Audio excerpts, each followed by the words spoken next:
Hello friends, आप सभी का स्वागत है the twin bros YouTube channel पर।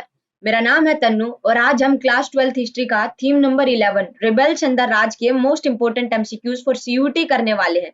तो चलिए शुरू करते हैं। तो यहाँ पर हमारा सबसे पहला क्वेश्चन है, who amongst the following made an attempt to modernise the equipment of army. अब यहाँ पर आपको उस पर्सन का नाम बताना है जिसने एनफील्ड राइफल को इंट्रोड्यूस किया था म्यूटनी या फिर आर्मी या फिर सोल्जर्स के अंदर, जिसकी वजह से 1857 की क्रांति भी हुई थी। मतलब जिसने चिंगारी का काम किया था, क्योंकि यही तो रूमर्स फैला था सिपोइज के बीच में कि जो एनफील्ड राइफल है उसके अंदर जो बुलेट्स इस्तेमाल हो रही हैं उसको ग्रीस्ड किया गया है। किससे? काऊ और पिग के गोश्त से, पोर्क से।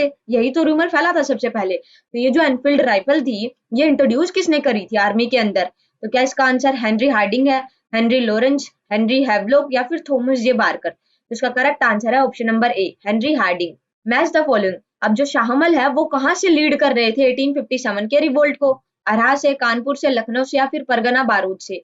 तो ए का यहाँ पर फोर्थ ऑप्शन होगा, ए का फोर्थ एक ही ऑप्शन है, सो ऑप्शन नंबर बी जो है वो यहाँ पर हमारा करेक्ट हो जाता है।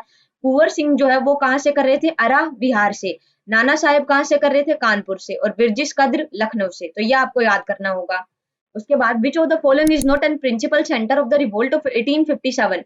अब यहाँ पर आपको बताना है कि इन चारों ऑप्शंस में से 1857 की क्रांति का वो एक मेजर या फिर सेंटर था ही नहीं, वहां से कोई 1857 की क्रांति को लीड नहीं किया जा रहा था। तो वो ऐसी कौन सी जगह थी? अंबाला, ग्वालियर, जबलपुर या फिर कोची? तो मैं आपको यहाँ पर एक बात बताना चाहूंगी कि जो 1857 का रिवोल्ट था वो mainly northern belt, north India के अंदर ही में देखने को मिलता है। राजस्थान, हरियाणा, यूपी, बिहार वाले रीजन में, साउथ इंडिया के अंदर 1857 रिवोल्ट जैसा कुछ भी नहीं हुआ था। तो यहाँ पर इससे भी आप एलिमिनेट कर सकते हैं। अंबाला हरियाणा के अंदर है, ये तो था centre of revolt. Gwalior MP के अंदर, जबलपुर एमपी के अंदर, ये भी सेंटर ऑफ रिवोल्ट था। कोची जो कि केरला के अंदर है, ये कोई सेंटर ऑफ रिवोल्ट नहीं था 1857 के अंदर। ठीक है, तो यहाँ पर डी ऑप्शन जो है वो यहाँ पर हमारा करेक्ट हो जाता है। Who describe the kingdom of Awadh as a cherry that will drop into our mouth one day. अब अवध को ये कोटेशन किसने कहा था कि Awadh is a cherry? Awadh को यहाँ पर चेरी के साथ कंपेयर किया गया है कि अवध एक ऐसी चेरी या फिर एक ऐसा मीठा मतलब स्वीट फ्रूट है जो एक ना एक दिन हमारे हाथ जरूर लगेगा। क्योंकि अवध स्ट्रेटेजिकली इंपॉर्टेंट था ना। एक तो आप उसकी लोकेशन देखिए, यूपी के अंदर उसकी लोकेशन है, वहां पर जो सोइल या फिर प्रोडक्टिविटी है सोइल की कितनी हाई है, एग्रीकल्चर के लिए यील्ड ज्यादा होगी, प्रोडक्शन ज्यादा होगा, कॉटन ग्रो कर सकते हैं, इंडिगो ग्रो कर सकते हैं। और जो एक तरह से, क्योंकि इसकी जो लोकेशन वो स्ट्रेटेजिक है, तो ट्रेड रूट के अंडर भी आता है, मार्केट सेंटर भी यहाँ पर फ्लरिश होते हैं। तो मतलब उन्होंने सोच लिया था ब्रिटिशर्स ने कि अवध को तो हमें कैप्चर करना ही है। तो a cherry that will drop into our mouth one day, ये बात किसने कही थी? उसका करेक्ट आंसर है option number B, lord Dalhousie, जिसको हम 1857 के रिवोल्ट में एक चीज के लिए और भी पढ़ते हैं। क्या है वो चीज? वो है doctrine of lapse. Lucknow was represented by whom after the death of Nawab Wajid Ali Shah. तो नवाब वाजिद अली शाह की डेथ के बाद लखनऊ को कौन लीड कर रहा था? नाना साहेब। नाना साहेब तो कानपुर से कर रहे थे। पेशवा बाजीराव या फिर बिरजिस कद्र या फिर कुंवर सिंह। कुंवर सिंह तो आरा से कर रहे थे। उसका करेक्ट आंसर है option number C, Birjis Qadr. अंग्रेज बहादुर आए मुल्क ले लीनो, इन दिस फोक सॉन्ग मुल्क is refer to which of the following. जैसे कि अभी मैंने पीछे वाले एक कोटेशन नहीं दिया था डलहौजी ने, जिसमें उसने अवध को चेरी कहा था, तो वहां पर ये क्वेश्चन भी बन सकता है कि जो वो चेरी है वो किसके लिए यूज किया गया है? अवध के लिए। वैसे ही इस कोटेशन के अंदर जो ये वर्ड मुल्क है किसके लिए इस्तेमाल में लाया गया है? कानपुर, अवध, झांसी या फिर मेरठ? तो उसका करेक्ट आंसर है option number B, Awadh. The experience of फ्रांकोआ सिस्टम इज इम्पोर्टेंट। अब यहाँ पर आपको, आपने अगर एनसीईआरटी के सारे बॉक्सेस पढ़े होंगे इस चैप्टर के, तो आपको एक बॉक्स मिलेगा जिसके अंदर एक स्टोरी दी गई है कि किस तरह एक अंग्रेज गलती से एक ऐसी कन्वर्सेशन के बीच में अपने आप को पाता है जो कि रिवोल्ट के अंदर लीडर्स थे, जो लोग उनके बीच में एक अंग्रेज फंस जाता है। तो अचानक से किसी तरह से ड्रामा क्रिएट करता है, वो ऐसा ऐसा वो करता है कि जिससे जो वो लीडर्स खड़े हैं उसके आसपास में उनको पता ना चले कि ये अंग्रेज है। तो वो कहता है कि मैं भी एक सिपोही हूँ और ऐसे ऐसे हर जगह से रिवोल्ट जो है वो सही चल रहा है।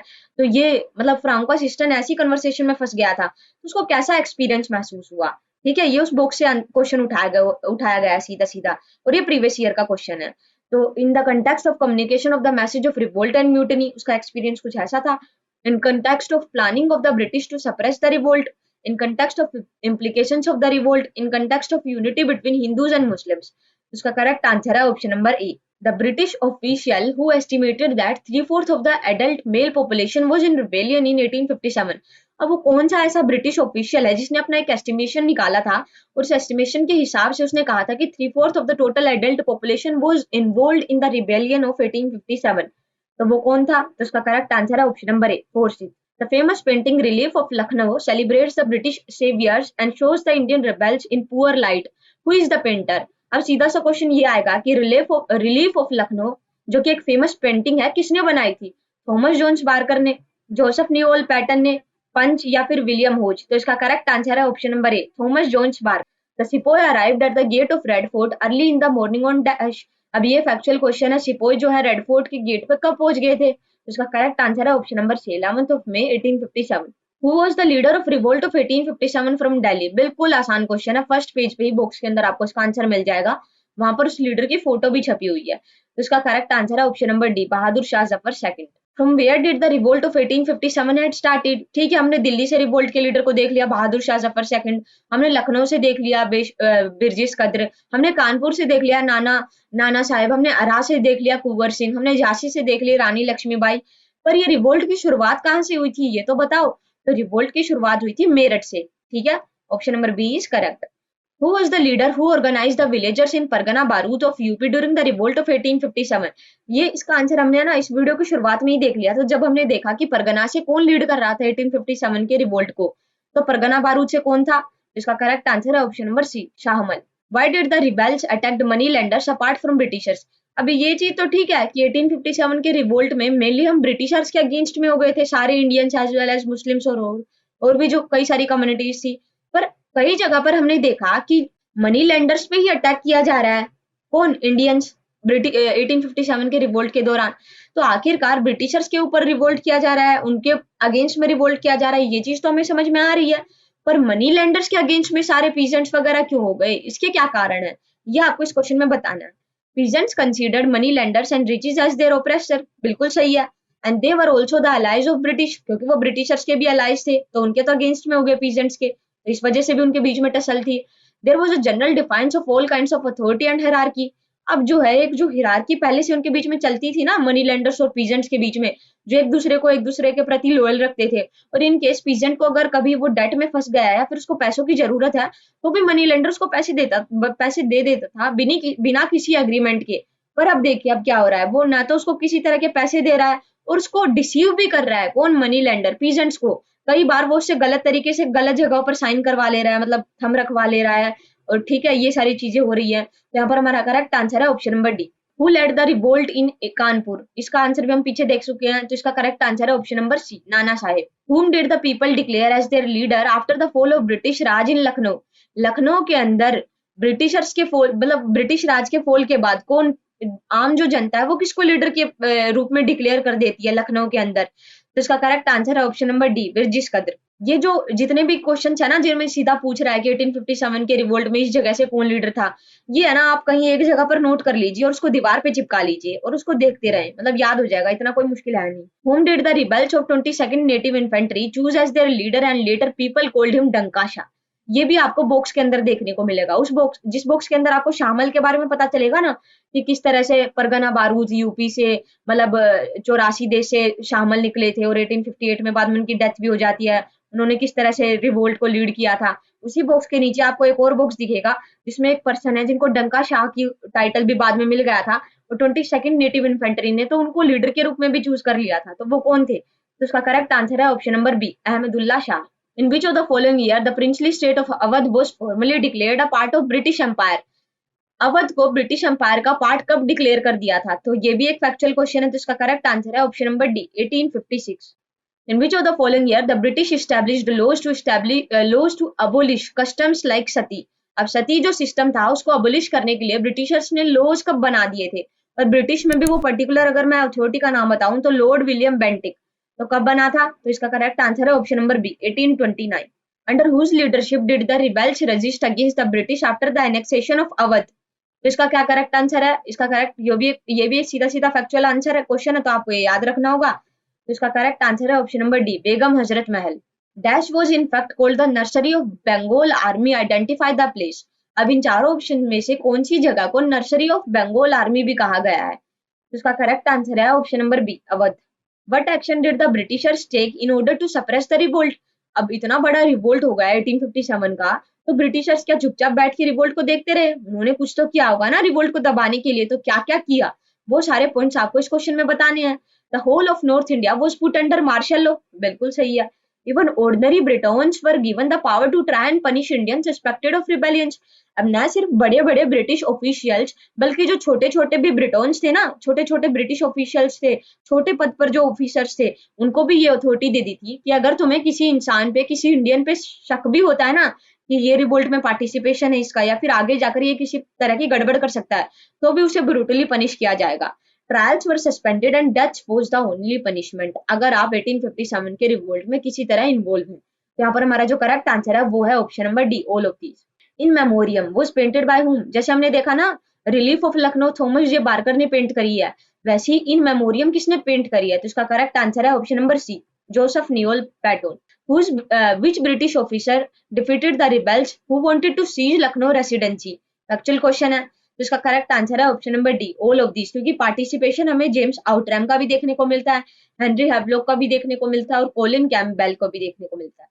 Whose policy of showing kindness and sympathy to the Indian rebels was ridiculed in the British press? वो कौन सा ऐसा इंसान है जो इंडियंस के प्रति किसी तरह की काइंडनेस या फिर सिंपैथी दिखाने लगा था रिवोल्ट के दौरान, और इसी बात को लेकर ब्रिटिश जो प्रेस थी ना, उसने उसका मजाक भी बनाया था कि ये किस तरह से मतलब उनकी सिंपैथी, उनके प्रति सिंपैथी या फिर काइंडनेस दिखा रहा है इंडियंस के प्रति।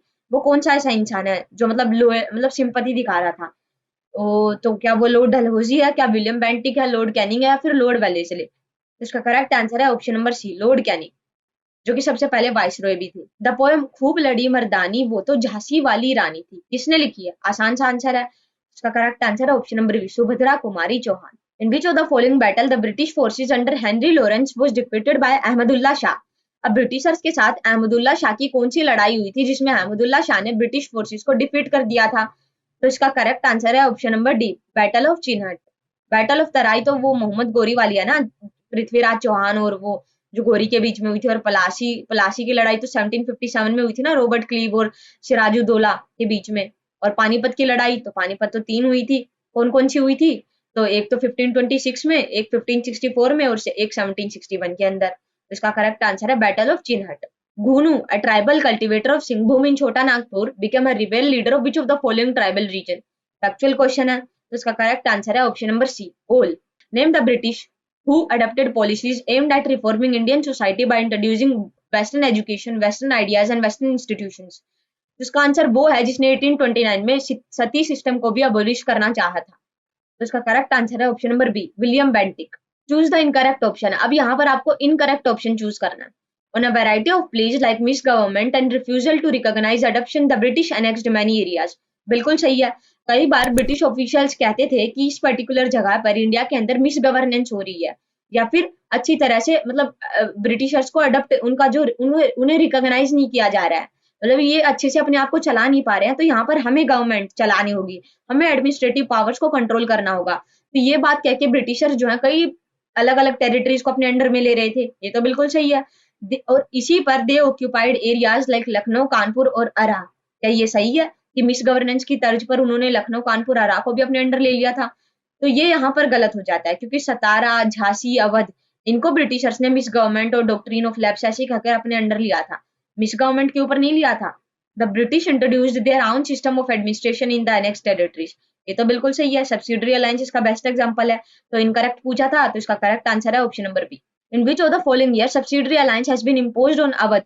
1798 में तो लॉर्ड वेलेस्ली ने उसको इंट्रोड्यूस कर दिया था, पर अवध के ऊपर उसको कब इंपोज किया गया? तो इसका करेक्ट आंसर है option number B, 1801। Why were the British became increasingly interested in capturing Awadh? अब अवध को कैप्चर करना क्यों चाह रहे हैं ब्रिटिशर्स? अवध के अंदर उन्हें ऐसा क्या दिख रहा है कि अवध तो हमें चाहिए? और लॉर्ड डलहौजी ने तो ये भी कहा था ना कि अवध एक ऐसी चेरी है जो एक ना एक दिन हमारे मुंह में जरूर आएगी, हमने पीछे भी देखा था। तो उसके कारण भी मैंने वैसे पीछे बताए थे, पर आप दोबारा देख लीजिए। Soil there was good for production, बिल्कुल सही है। Principal market of upper India, ये भी बिल्कुल सही है। The take over of Awadh was expected to complete the process of territorial annexation, ये भी यहाँ पर बिल्कुल सही है। तो इसका करेक्ट आंसर है option number D. The Nawab Wajid Ali Shah was dethroned and exiled to which of the following place on the plea that the reason was being misgoverned. अब अवध को भी यही बात क्या कि ब्रिटिशर्स ने अपने अंडर ले लिया था कि अवध में जो मिसगवर्नेंस हो रही है, तो नवाब वाजिद अली शाह को अवध से हटाकर कहां पर एग्जाइल के लिए भेज दिया था? तो इसका करेक्ट आंसर है option number D, Calcutta. Choose the correct statement. The first British revenue settlement called summary settlement was introduced in 1859। ये यहाँ पर गलत हो जाता है क्योंकि समरी सेटलमेंट को इंट्रोड्यूस किया था 1856 के अंदर, जिसके अंदर मेनली तालुकदार वगैरह थे ना, जो इंटरमीडियरी का काम करते थे, उन तालुकदार की, जमींदार की सारी पावर लगभग ब्रिटिशर्स ने वापस ले ली थी। तो ये तो यहाँ पर गलत हो जाता है। It was based on the assumption that taluqdars were interlopers with no permanent stakes in land। ये यहाँ पर बिल्कुल सही है। C option, the officers believed that by removing taluqdars they would be able to settle the land with actual owners। ये भी बिल्कुल सही है। But after the fall of taluqdars there is a positive change in the entire social order.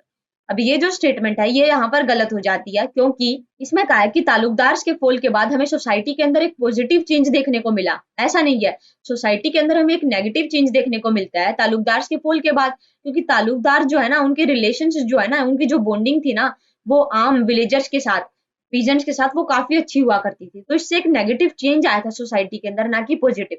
तो यहाँ पर हमारा correct statement पूछी है इसने, तो करेक्ट स्टेटमेंट है बी और सी। तो करेक्ट आंसर है ऑप्शन नंबर सी।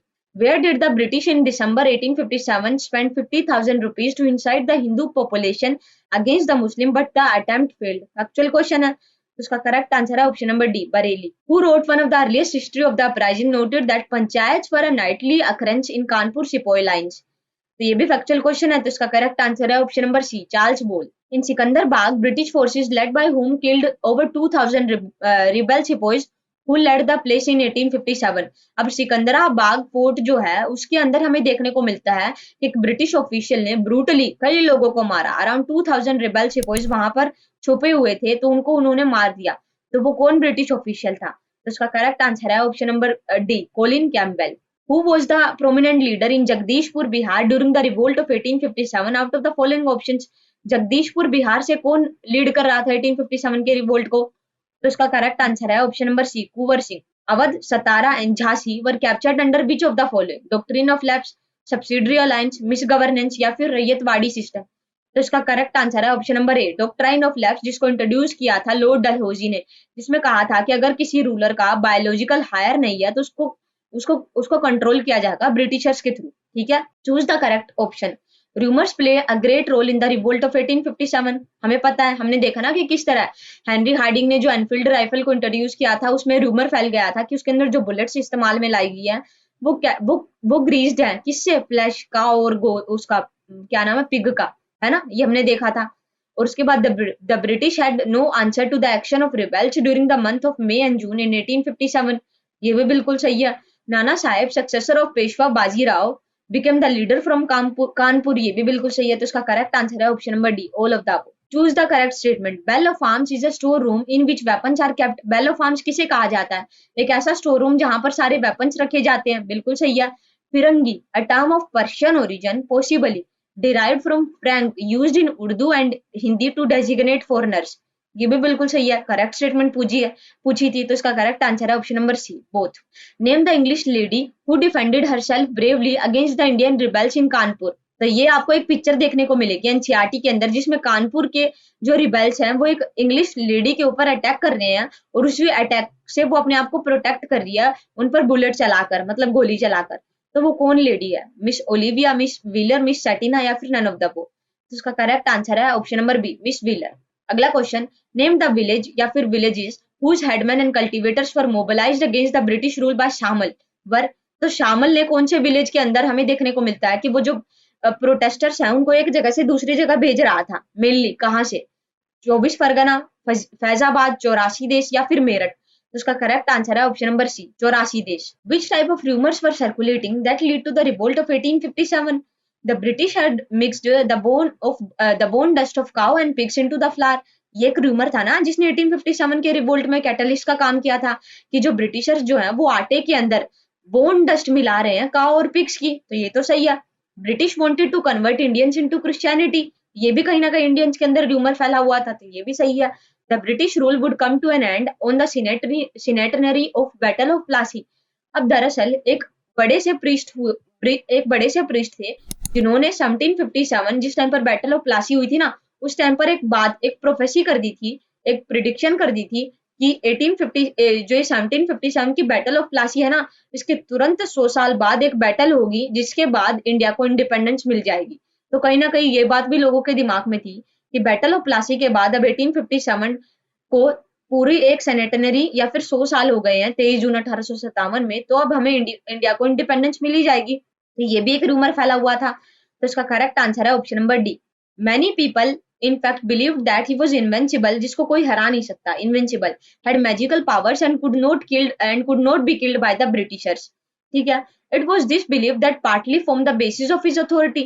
अब ये जो दोनों जो स्टेटमेंट्स है ये किस पर्सन के लिए इस्तेमाल में लाई गई है कि भाई उसे कोई हरा नहीं सकता है, उसके पास मैजिकल पावर्स हैं, और जो कि और इसी वजह से वो एक मेन लीडर बन गया था लोगों के बीच में। तो क्या वो शामिल है, क्या वो अहमदुल्ला शाह है, क्या वो नाना साहेब या फिर भुनू है? तो उसका करेक्ट आंसर है option number B, Ahmadullah Shah, जिन्हें डंका शाह भी कहा जाता है, और जिन्होंने बैटल ऑफ चिन्हट भी जीती थी हेनरी लॉरेंस के साथ जब वो लड़ाई कर रहे थे, और 22nd नेटिव इन्फेंट्री ने तो उन्हें अपना लीडर ही घोषित कर दिया था। म्यूटिनी का क्या मतलब होता है? Collective disobedience of rules and regulations with in the armed forces, बिल्कुल सही है। Revolt, a rebellion of people against established authority, तो ये भी यहाँ पर बिल्कुल सही है। तो उसका करेक्ट आंसर है option number C, both. From where there were reports that a fakir had appeared riding on an elephant and that the sepoys were visiting him frequently। तो ये जो रिपोर्ट है ये कहाँ से आ रही थी कि एक फकीर है जो एलिफेंट से राइड करता हुआ एक जगह से दूसरी जगह जा रहा है और वो सिपोई से भी मिल रहा है। कानपुर, मेरठ, लखनऊ या फिर दिल्ली? तो इसका करेक्ट आंसर है ऑप्शन नंबर बी, मेरठ। तो ये थी आज की हमारी video. If you like the video please hit the like button, subscribe to our channel and also share this video with your friends. Thank you.